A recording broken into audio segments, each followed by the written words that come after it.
Bike সারতে গিয়ে এত বড় একটা ক্ষতি কিভাবে হতে পারে একজনের। অনেকদিন পরে গিয়েছিলাম বাইকটা সার্ভিসিং করতে। বাইকটা কেনার পর থেকে এখনো একটাও সার্ভিস করিনি, এমনকি শোরুম থেকে যে 3-4 পিস সার্ভিস দেয় সেগুলোও করতে পারিনি। সেই জন্য সকাল হতে না হতে আমাদের পাড়ায় একটা গ্যারেজ আছে, সেই গ্যারেজে নিয়ে চলে আসলাম ফুল সার্ভিস করাতে। ফাইনালি অনেক ঘষাঘষির পরে বাইকটা নিয়ে চলে এসলো গ্যারেজে। এই বাইকটা আমার দিকে এমন ভাবে দেখছে যেন আমাকে এক্ষুনি দাঁড়িয়ে দাঁড়িয়ে খেয়ে ফেলবে। অনেকেই বলছে এই ভাইজারটা নাকি এক্সট্রিমে দিলে অনেক ভালো দেখায়। যদি তাই হয় বন্ধুরা কমেন্ট করে বলো, আমি অবশ্যই এই ভাইজারটি আমার এক্সট্রিমে লাগাবো। আমি না খেয়ে বসে আছি, মিস্ত্রি কি করছে দেখো এখানে।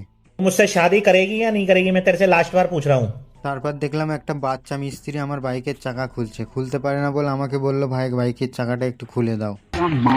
তারপর দেখলাম আমার সুপার বাইকের চাকাটা ঠিক পিছন থেকে এরকমটাই দেখায়। অনেকক্ষণ বসার পর দেখলাম আমার বাইকের চাকাটা লাস্ট পর্যন্ত বেরোলো। তারপর দেখলাম বাচ্চা আমার বাইকে গ্রিস করছে। তাই আমি আর বসে না থেকে আমিও একটু কাজ করে নিলাম। আমার সব থেকে ভালো লাগে এই জিনিসটা, পচা বাইকে কত সুন্দর ধোঁয়া মেরে নতুন করে দেয়। ফুল ভিডিও দেখার জন্য সাবস্ক্রাইব করো।